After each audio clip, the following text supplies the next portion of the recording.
Muito bem. O assunto sobre o qual nós vamos conversar nessa aula de hoje, né, nessa disciplina, ele é um assunto um pouco paradoxal, tá? É um pouco controverso. E nós vamos tentar esclarecer alguns aspectos desse assunto. Vocês precisam sempre ter em mente que nós estamos aqui falando de forma metodológica, tá? Então, são 2 passos sempre.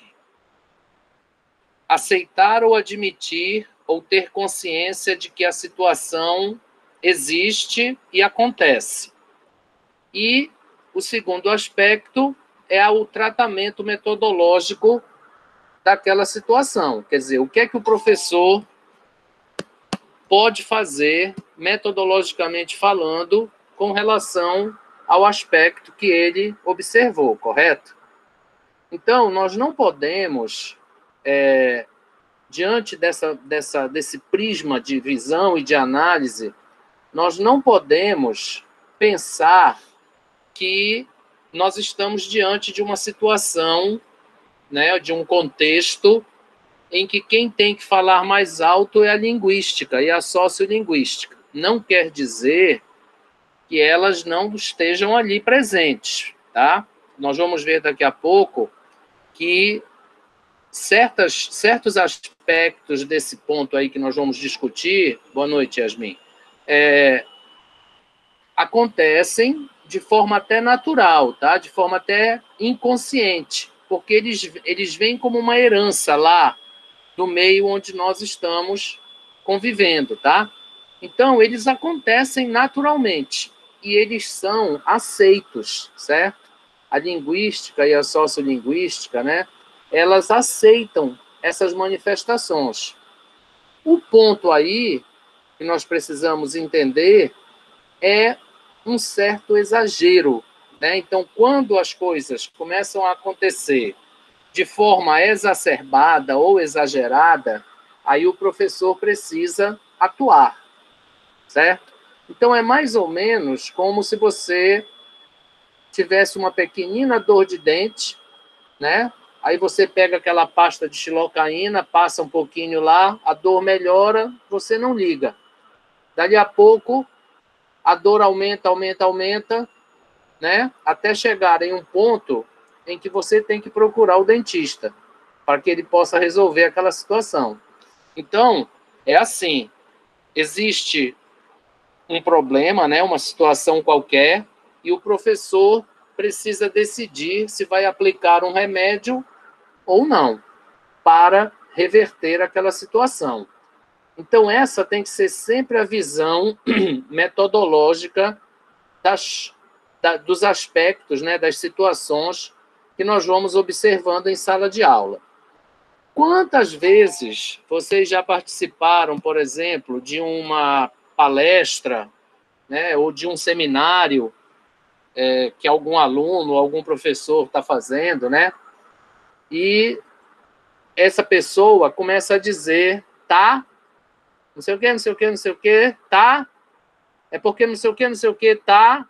Boa noite, Emily. É não sei o quê, tá, e daqui a pouco, em 10 minutos de fala, o cara já disse uns 525 tás. Todos nós temos esse tipo de, vamos dizer assim, cacuete, né? Todos nós. É o ok, é tá, tá bom, certo, né, Gabriela? O meu é né. É isso. Então, todos nós temos esse tipo de coisa, né? Mas isso é algo natural na pessoa, certo? É uma coisa que vem tipo uma herança, tipo tipo um sinal hereditário, certo? Nós temos esse hábito, vamos dizer assim. Este hábito linguístico, quando você está numa situação informal, certo? Tá tudo certo, não tem nenhum problema com isso. Você vai usando isso naturalmente, porque isso faz parte, né, das suas manifestações. Mas existe um contexto aí, né? Certo? Essas manifestações, elas acontecem dentro de uma moldura. Aí, a partir do momento em que isto deixa de ser um hábito para virar um vício, aí o negócio complicou. Porque aí é o que acontece, por exemplo, quando você sai do meio eletrônico para ir escrever uma carta formal. De repente, você se pega escrevendo SQN, VC, TBM naquela carta, certo? E se ela estiver sendo dirigida a uma pessoa um pouco mais rígida, né, nos seus princípios, ela vai dizer, mas olha só, ele está pensando que ele está mandando um e-mail na internet, que ele está falando no Zap, né? Então, o hábito linguístico é uma coisa, certo? Que é aceita, está tudo bem, dentro de determinados contextos e situações, está tudo certo. Mas quando esse hábito passa a ser um vício, é como se você estivesse, por exemplo, jogando baralho, certo? Se você joga uma partida de canastra, né, uma vez a cada 2 semanas, sem problema, aquilo é um hobby, né, um passatempo. Mas se você resolve jogar canastra 2, 3 vezes por dia, todos os dias, aí o negócio complicou, certo?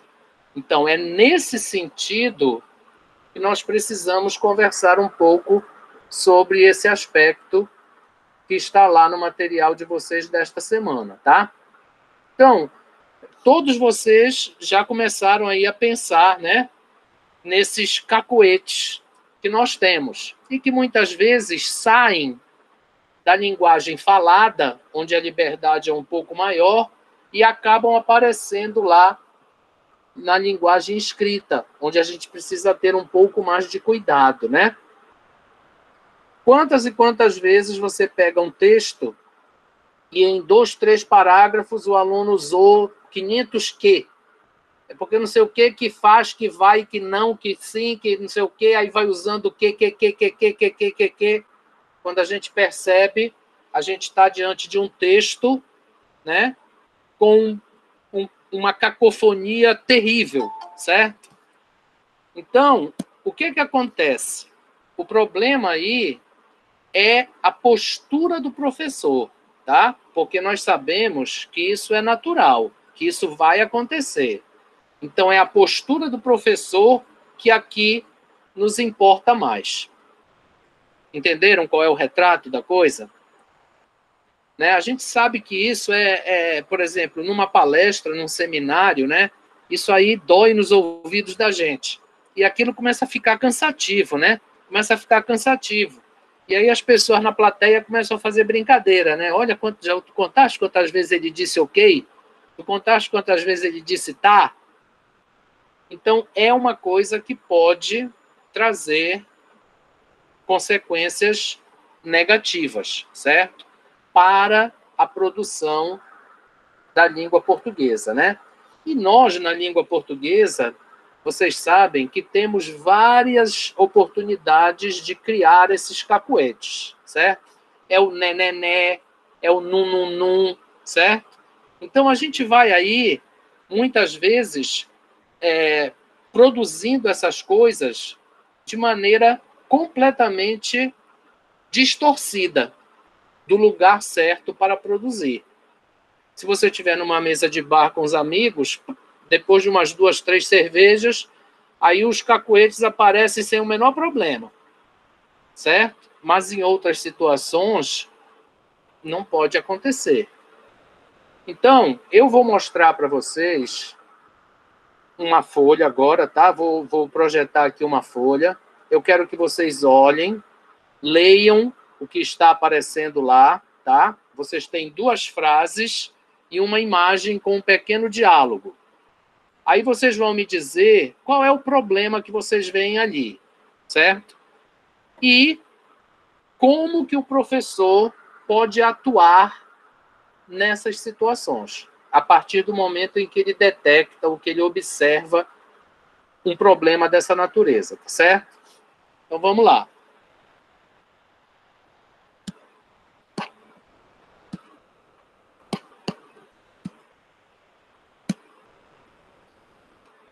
Me digam se vocês conseguem ver. Sim, tá dando professor. para ver? Sim. Certo. Então, eu gostaria, vou dar aí uns 2 ou 3 minutinhos para vocês lerem as duas frases, o diálogo que está aí nessa tirinha, né?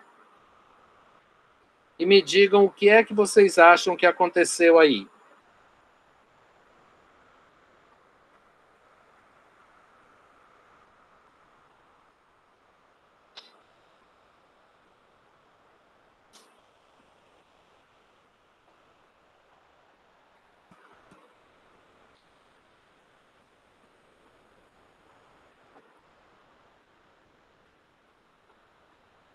Quem quiser pode se manifestar, tá? A primeira interpretação é que não tem nada posto para vender, né? Ela está dizendo que ela está vendo o pôr do sol, né? Está colocando para vender, na verdade, né? Ela está olhando, né? O pôr do sol. Está olhando o pôr do sol. Pois é, mas qual é o problema aí? Qual é o defeito? Diga, Yasmin. O problema é que a palavra vendo, ela tem duas vertentes. Tem vendo de ver e vendo de vender. Certo. Quando você fala vendo, aí, se não prestar atenção no que vai se seguir depois daí, pode haver complicação. Correto. Vocês estão falando só da imagem, né, e da tirinha, mas e as duas frases lá de cima? Professor? Oi. É aí quando não tem nada igual ao abraço de uma mulher quentinha, é um duplo sentido, não é isso? Não sei, eu estou perguntando, né? Nós sabemos que uma mulher quentinha, né, não quer necessariamente dizer uma mulher agasalhada do frio, né? Que seria o significado lá, o sentido lá, certo? Uma mulher quentinha pode estar se referindo a outro aspecto feminino, né? Certo? Muito bem. E a segunda frase também tem o mesmo problema? Tem o mesmo problema, porque quando a gente fala assim, porta a porta, não é literal que seja porta a porta, quer dizer que é de casa em casa, que é um trabalho feito, eu vou aqui nessa casa, depois eu vou naquela outra casa. Certo.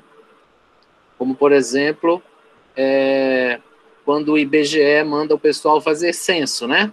Eles têm que fazer isso de porta em porta, certo? E não necessariamente a fechadura, né? Uma propaganda da fechadura, né? Exatamente. Exatamente, muito bem. E como é que a gente chama isso, hein? Qual é o nome professor, que a gente... não é ambiguidade?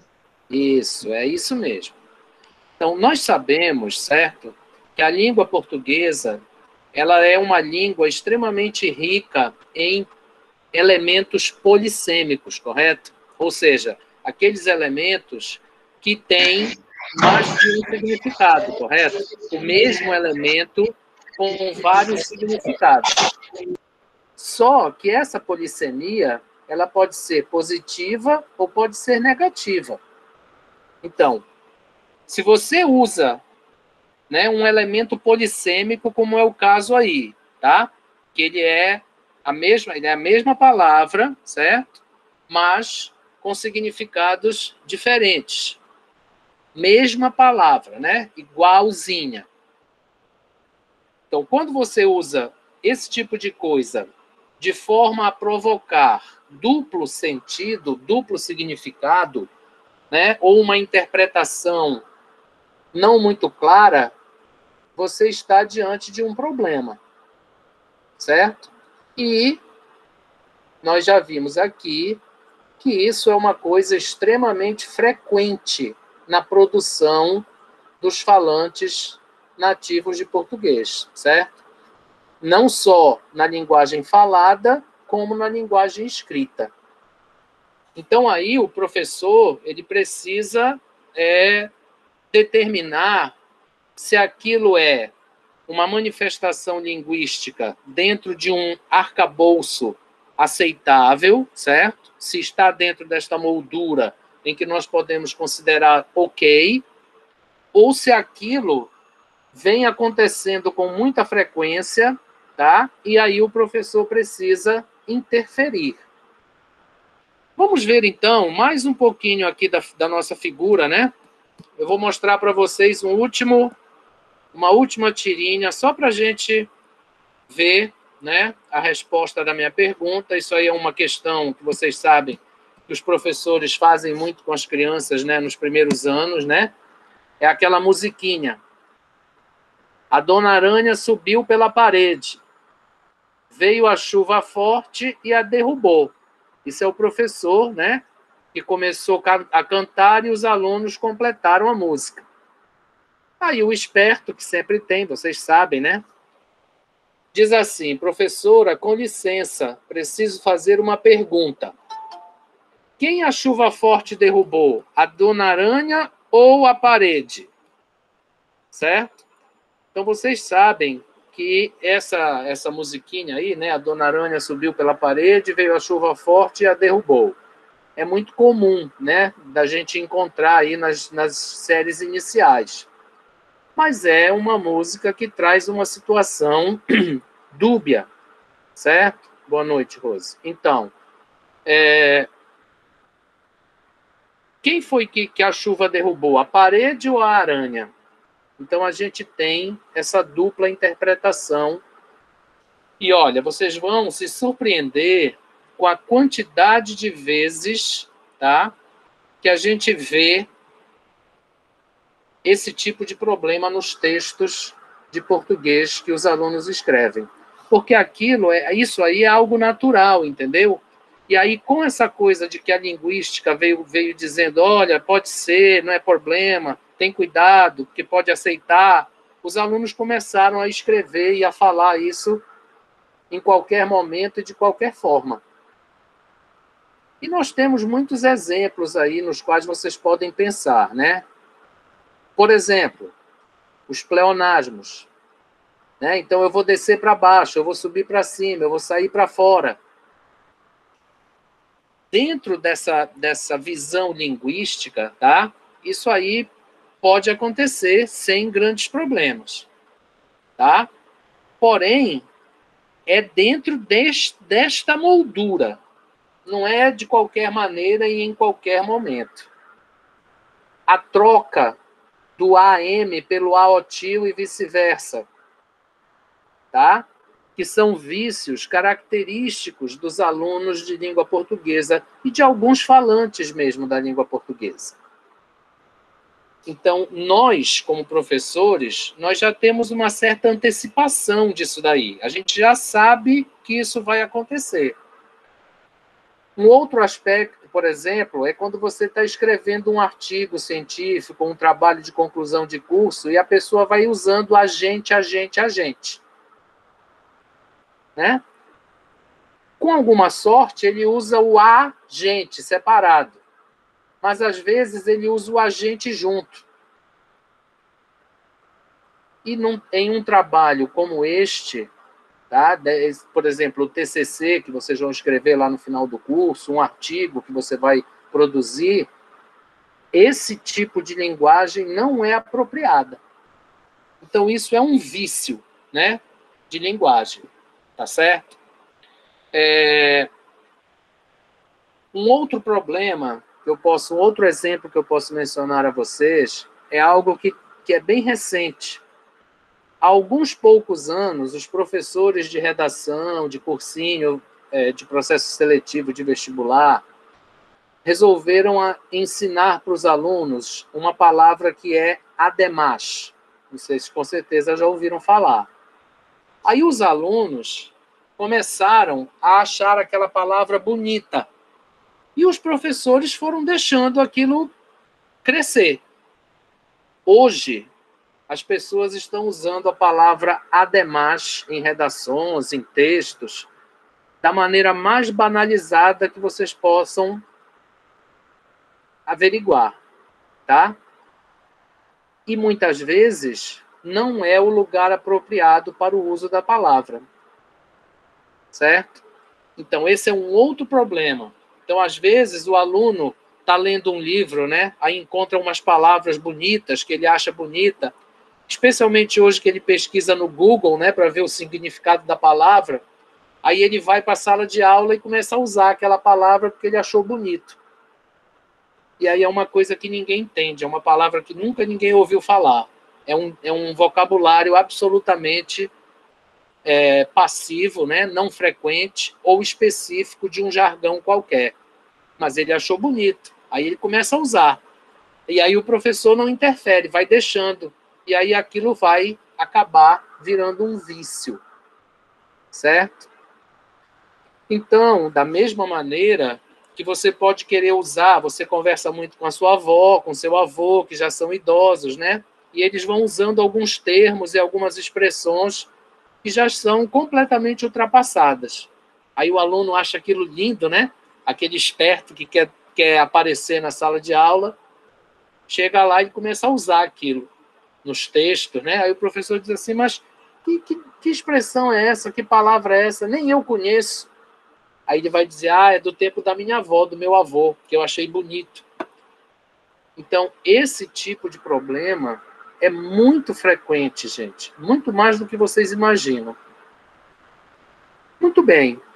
Então, agora, né, eu tenho certeza que vocês sabem disso, né? Vocês têm consciência disso. Cada um de vocês pode refletir aí e pensar no seu próprio vício, né? Como vocês acham que o professor pode reverter isso? Eu quero agora que vocês reflitam aí por alguns minutos e se manifestem. Vamos imaginar que você está diante de uma dessas situações. Claro que eu coloquei outros exemplos lá no material de vocês, tá? Mas vamos supor que você está diante de uma situação como essa. Apareceu lá, você detectou um determinado vício. Não precisa ser da turma toda, hein?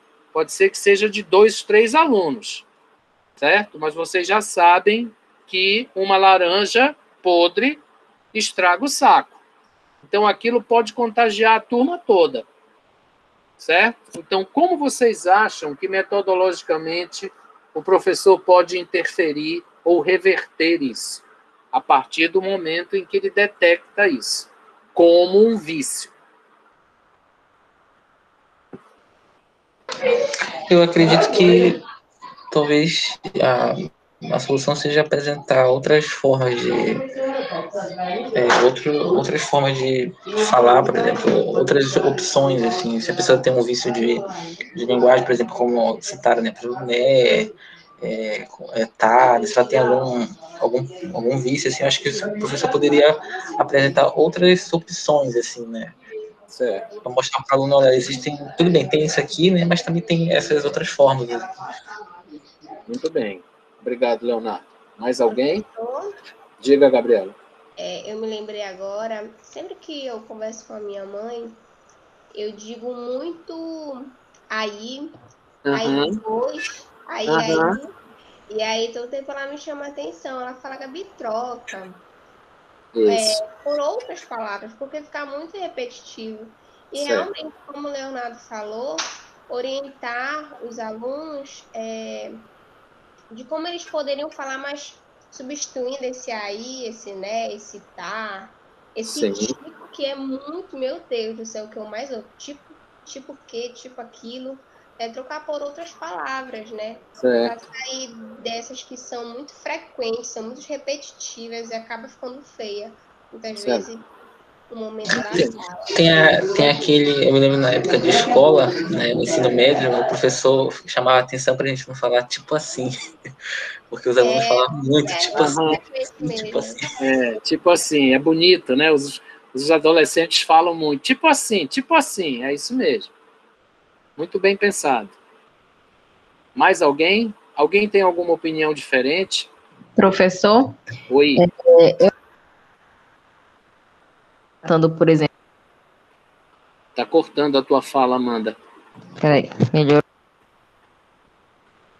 Melhorou? Tá. Continua cortando, mas tente falar. Tô dizendo assim, em relação, muitas vezes, as pessoas vão dar uma palestra, Uhum. fala repetitiva, né?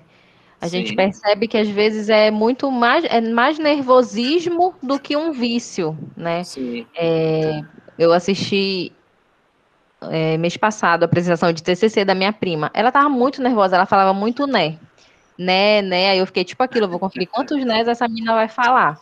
Aí Uhum. quando ela acabou de apresentar, eu falei, Drica, tu falou muito né. Aí Isso. ela disse, Aras, na hora eu não estava nem percebendo, porque é o nervosismo, né, da hora, assim, quem não está acostumado a falar em público, né, se colocar, Uhum.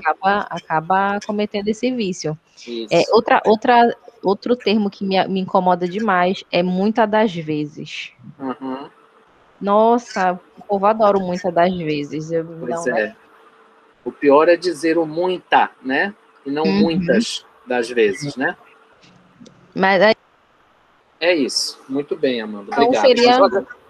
a solução seria mesmo mostrar outras possibilidades de conectivos, de Sim. palavras. Incentivar para Sim. descobrir novas palavras, novas formas, novas colocações. Isso. Acho que seria por aí o caminho. Isso. Vejam bem, vocês estão colocando coisas. Vejam o que a Amanda disse. Ela estava muito nervosa. E aí ela começou a produzir aquele vício. Mas era por causa do nervoso. A neurolinguística nos diz que o nervoso ele é apenas o gatilho. Mas aquele hábito, ele já existe, certo? Então, a pessoa apenas passa a fazer aquilo de forma mais inconsciente, como a própria prima dela disse, mas eu nem percebi. Então, aí que está o grande problema, tá? Vocês estão aí dizendo que mostrar outras formas, né? Fazer o aluno ver que há outras possibilidades. Isso é o que nós chamamos de revisão. Então, a melhor proposta, né? A melhor proposta metodológica para esse tipo de problema é a revisão. O problema é o que vem ou o que precisa acontecer antes da revisão. Porque você só pode revisar aquilo que você está vendo sair do limite aceitável, né? Aquilo que você está vendo sair do natural, do normal. E o que é que vem antes?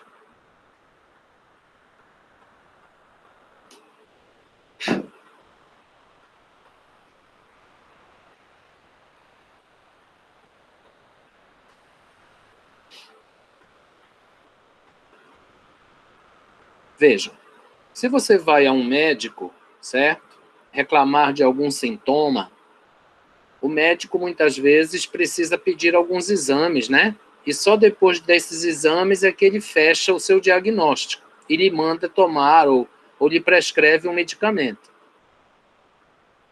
A mesma coisa acontece nessa situação, com a diferença de que o aluno ele não vai se queixar para você. Porém, nós, professores, nós temos uma síndrome que se chama síndrome da caneta vermelha. Quando nós estamos diante de um texto ou diante de uma fala, né?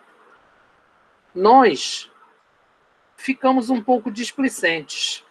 E aí a gente, no caso do texto escrito, a gente pega a caneta vermelha e sai marcando só erros de gramática, de ortografia, né? De pontuação.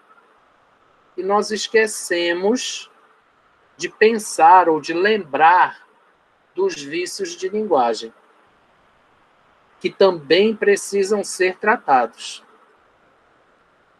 Então, o primeiro aspecto aí é você ter a consciência desses problemas. E muitas vezes os alunos não têm essa consciência, porque, como eu disse a vocês, isso é uma coisa natural. Então, o professor, ele precisa estar extremamente atento a isso. Ele precisa determinar que aquilo é um vício. Ele precisa decidir que aquilo precisa ser tratado. Só depois disso é que ele pode, então, estabelecer o seu critério de revisão. Então, por exemplo, tá? Vamos pensar aqui numa situação prática. Você detectou um determinado aspecto lá na produção dos seus alunos. Você precisa, então, por exemplo, fazer um exercício para treinar aquele problema, né, de corrigir aquele problema. Não busque isso nos livros, nem na internet. Tire do próprio texto dos alunos. Diga isso em sala. Olha, eu encontrei isso aqui nos textos de vocês. Não é do fulano 1, 2, 3. Não é específico, é geral.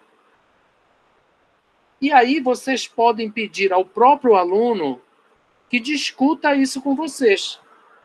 Em vez de você simplesmente corrigir, né? De passar a caneta vermelha, certo? De botar aquele X assim, né? Dizer, olha, quantas vezes tu estás usando a mesma palavra? Presta atenção. E larga aquilo para lá. Quer dizer, falou e vocês sabem que palavras se perdem, né? Então, a partir do momento em que você detectou aquele problema, a partir do momento em que você decidiu que aquele problema precisava receber um remédio, um tratamento, uma interferência, uma intervenção, colecione dos próprios produtos que os alunos lhe apresentaram e discuta com eles. Porque aí, veja bem, não basta apenas você fazer a revisão, não basta apenas você mostrar para o aluno que há outras possibilidades. Da mesma maneira que ele traz esse hábito, certo? Lá do habitat social dele, do meio em que ele está, e ele acha aquilo natural, que é mesmo, né? E aí ele fica com aquilo de maneira inconsciente. Da mesma maneira, você precisa que ele crie um outro hábito.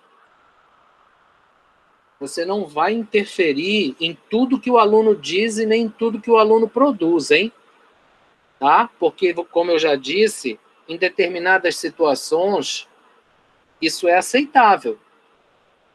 Então, o aluno está conversando com você, ali, né, informalmente no corredor, aí diz assim, professor, olha, minha mãe já chegou, eu tenho que sair para fora agora. Aí você diz, menino, presta atenção, não sei o quê, não sei o quê. Não vai adiantar. Nada. Você só vai perder tempo. Então, metodologicamente, essa revisão, esse tratamento, tá? Ele precisa acontecer de forma estruturada para que o aluno crie esse outro hábito. Ele não criou um hábito que ele trouxe lá de fora, tá? Ele não reforçou esse hábito lá no meio das conversas informais do recreio, seja lá onde for. Então, você tenta criar um outro hábito nele dentro da sala de aula, que é o que você pode fazer. E esse é o grande X da questão, porque o professor, como eu já disse, ele tem milhões de textos para ler, para corrigir, milhões de exercícios, várias aulas, enfim, né? Como vocês, alguns ouviram o Everaldo talvez dizer, é falta de tempo, e eu até brinquei que o tempo está chuvoso, né? Mas a vida do professor, ela é assim, ela é super atribulada em termos de tempo. Porém, se o professor estiver atento a este problema, ele vai acabar identificando um ou outro. Não quer dizer que vocês tenham que fazer isso para todos os que vão acontecer. Mas se você fizer para alguns, o seu colega depois, no futuro, fizer para outros, e assim sucessivamente, dali a um tempo, o aluno terá criado um outro hábito. que talvez reverta aquele hábito que já é não um hábito, mas um vício. Então, é uma situação complicada, hein, gente? Não é uma coisa simples, tá? Porque você tem, de um lado, como eu já disse, a linguística e, de outro, o vício. Então, uma coisa é uma coisa e outra coisa é outra coisa. Se você detectou que aquilo é um vício, você precisa interferir. Diga, Gabriela. E, professor, é muito importante também que o professor saiba falar de uma forma que o aluno não se sinta ofendido, né?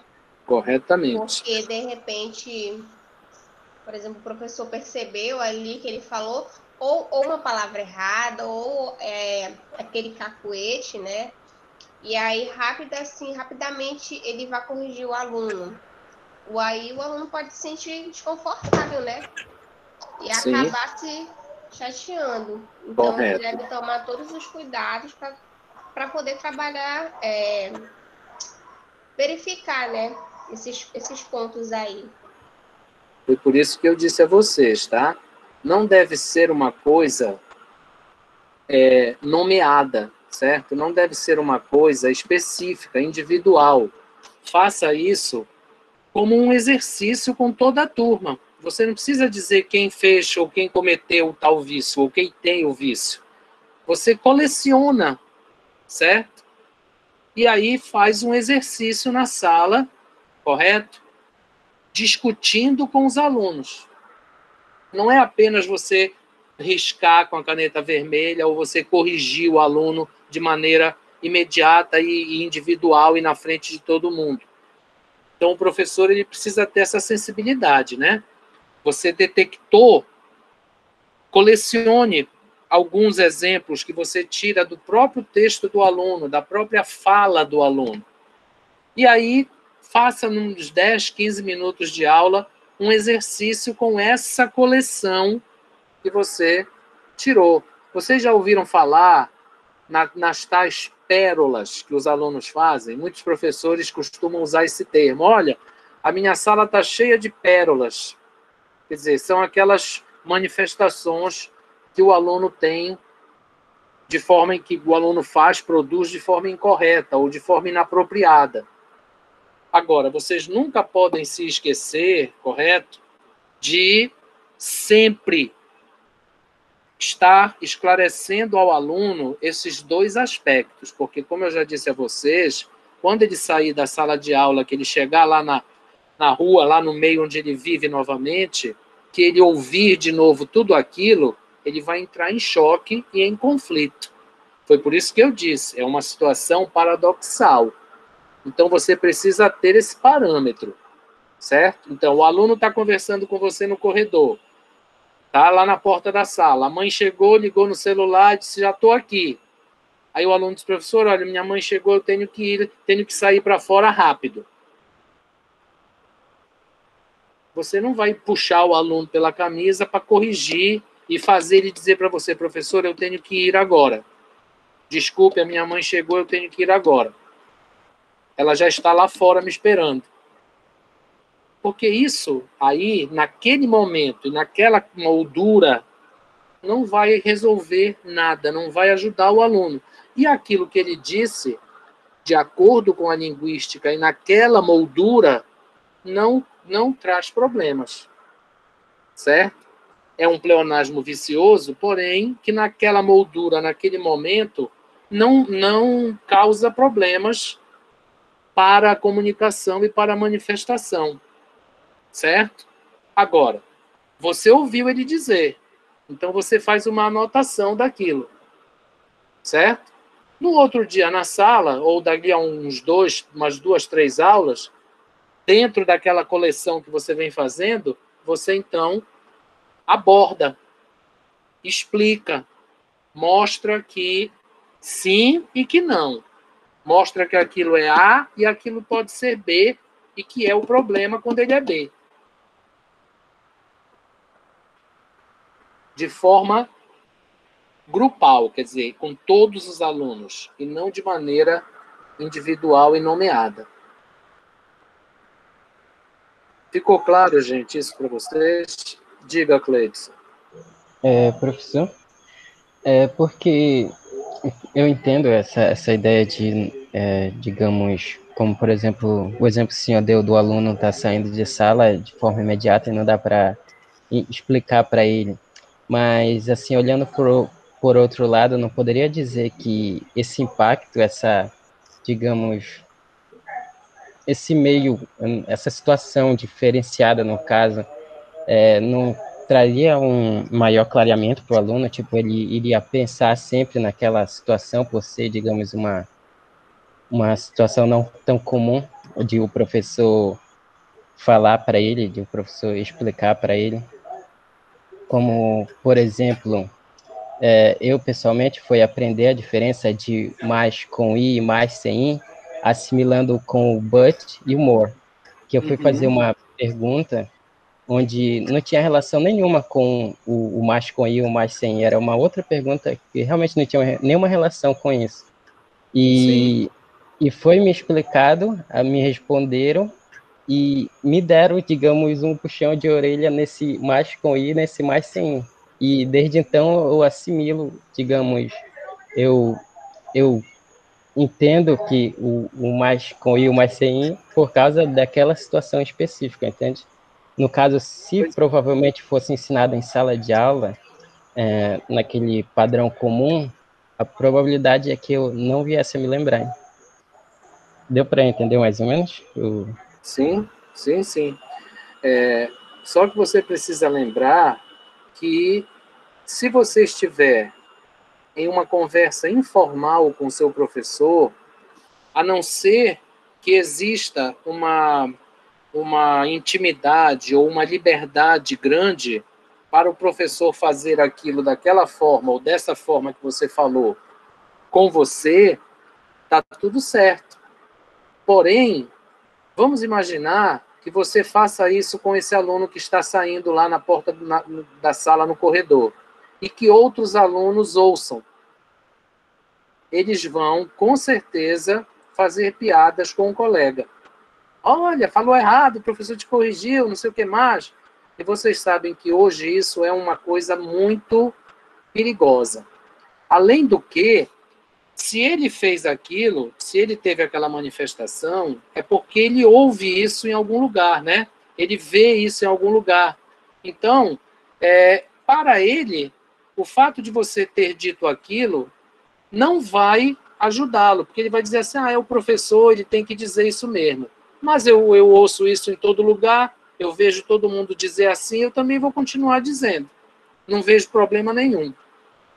Então, aí, o que é que acontece? Você não esclareceu o problema para o aluno. Você não discutiu esse problema. Então, claro, se você tem essa liberdade com um determinado aluno e a situação surge, você pode tentar dizer para ele, certo? Se você estiver ali numa situação possível, você pode falar isso. Você pode fazer esse tipo de coisa. Mas é sempre melhor, porque, veja bem, você não sabe quantos alunos na sala têm o mesmo tipo de problema, certo? Então, você, a partir do momento que identificou isso na produção dos seus alunos, revise com eles, em grupo. Não quer dizer que você vai conseguir reverter isso. Também não é uma receita, né? Porque nem sempre funciona, correto? Não tem garantia. Mas é muito melhor você fazer isso para que todos discutam e vejam do que você fazer isso individualmente. O alcance é menor, certo?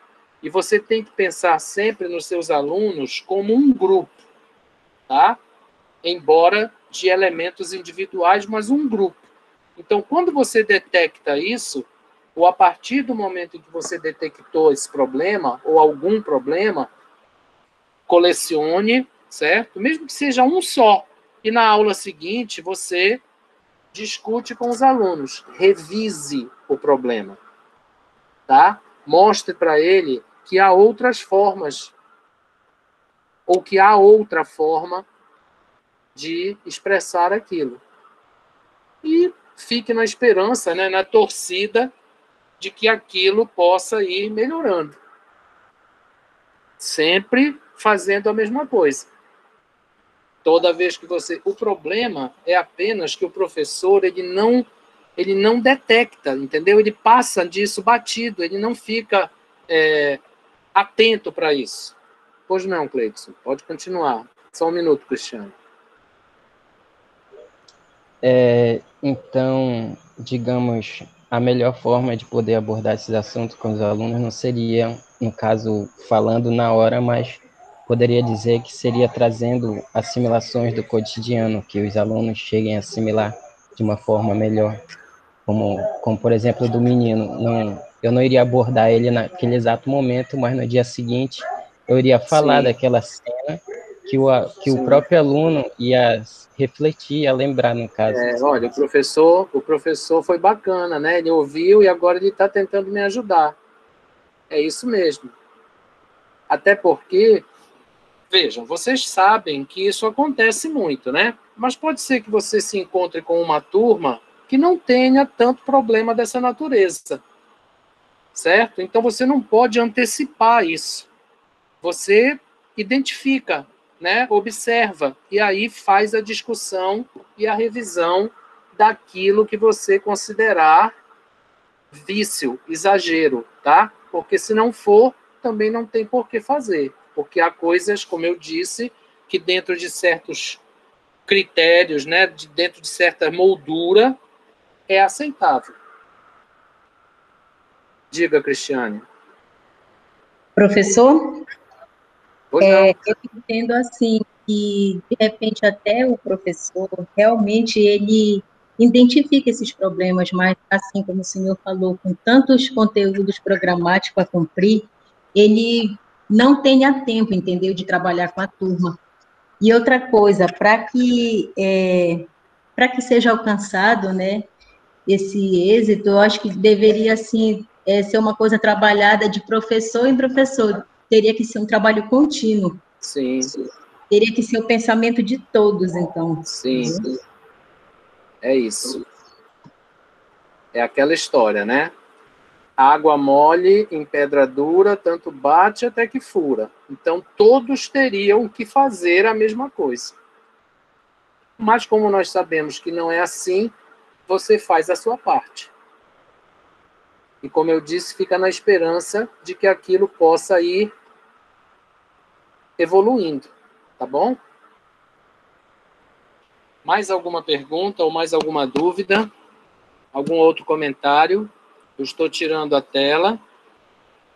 Alguém gostaria de dizer mais alguma coisa? Ficou claro para vocês, então, o nosso aspecto e o nosso foco dessa conversa de hoje? Sim, professor, tudo certo. Muito bem. Cristiane, pode falar. Não, professor, foi só responder sim mesmo. Tá certo. Muito bem, então, eu vou interromper aqui a nossa gravação, tá?